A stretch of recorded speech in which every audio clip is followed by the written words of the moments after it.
Takacak mı bir tarafa? Deneyim bir daha deneyim.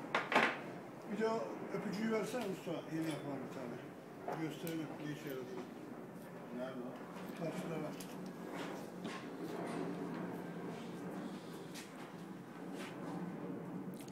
Bak solda asılı. Telde masanın orada. Çekiyor mu? Çekiyor çekiyor. Bakmıyorum tam olarak ama yine çıkıyor. Getir. Gözler şöyle.